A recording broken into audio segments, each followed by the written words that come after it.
Hello children, welcome to Ali's Storytime again, all the way from Adelaide, Australia.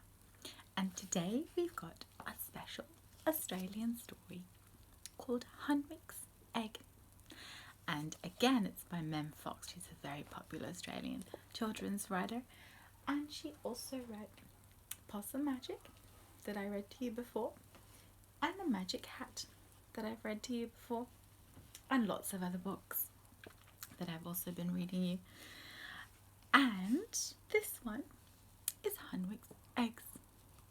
And the author is Mem Fox. She wrote the words, and the illustrator is Pamela Lofts.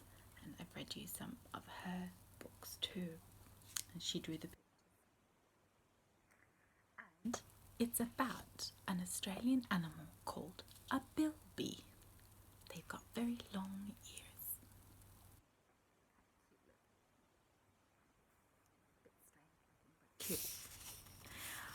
Hunwick's Egg by Mem Fox and Pamela Lofts.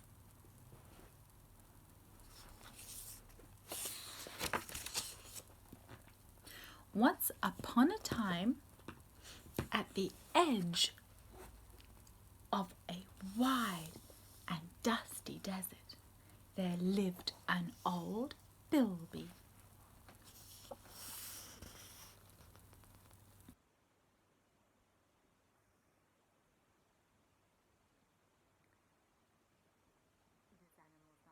But he lives in the desert. It lives in the desert.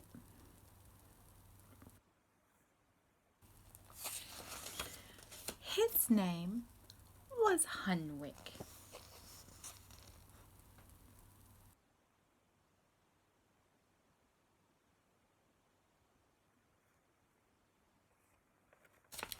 One morning, Hunwick sat up and sniffed the wind. On its way, and when it broke, what a storm it was! The world was tossed inside out and upside down.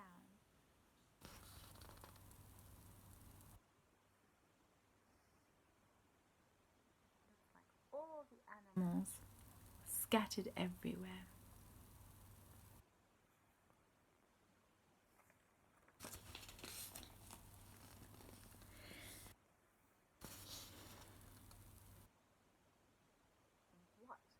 Hunwick found.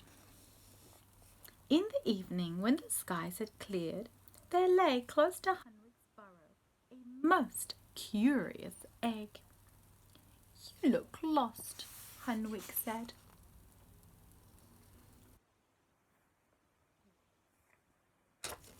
Hunwick called on his neighbours.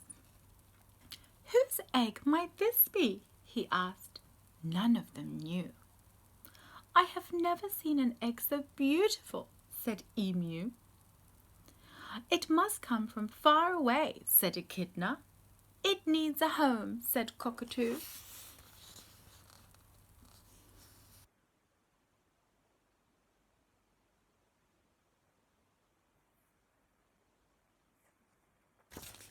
"Then I will give it one," said Hunwick, and he took the egg back to his burrow and bustled about, making things cosy.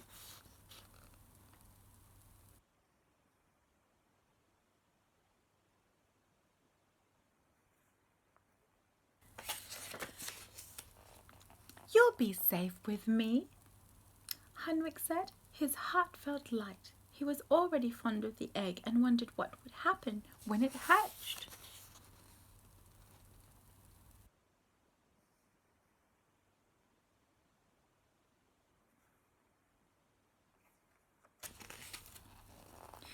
Each evening, before he went out to find food, Hunwick covered the egg with twigs. As he left, he smiled and said, "Mind you behave while I'm away," and then he waved goodbye, although the egg never waved back.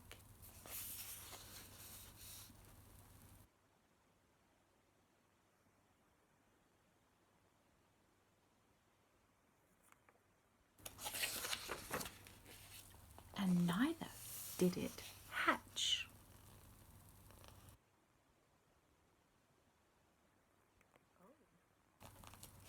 Wonder whose egg it does belong to. Can you have a guess? One night, when the stars were coming out in twos and threes, Hunwick was brave enough to speak his mind.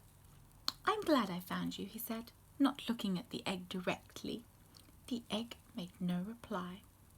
Neither did it hatch.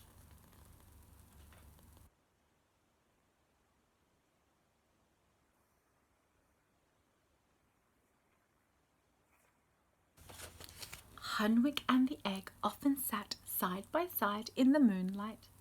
Hunwick would tell stories from his past, exaggerating here and there from time to time. He also shared his troubles. The egg listened in respectful silence, but did not say a word. Neither did it hatch.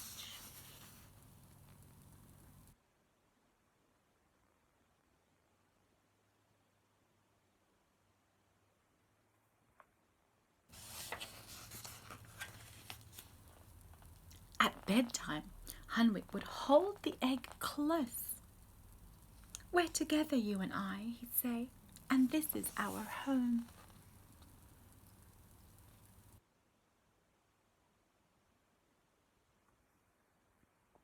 The egg was a good friend to Hunwick. It listened well, and it was always there.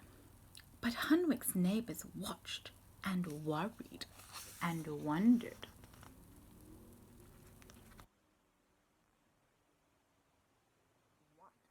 In this egg? "That egg," said Emu, "will it ever hatch?" "Not now," said Echidna. "Not ever," said Cockatoo. "Poor Hunwick," they said together.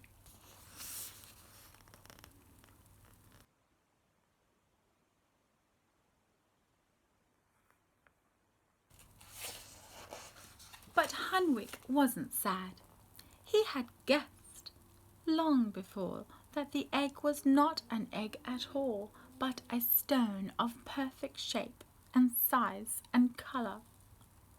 "I don't mind," he said to himself. "I love it as it is." And he continued to love it with all his heart. It was his egg. It was his secret.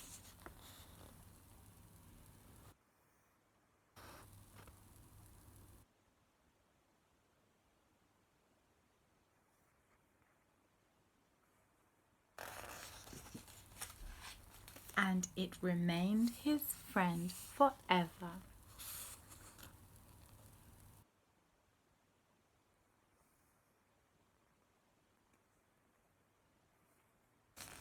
And that's the end of the story, Hunwick's Egg.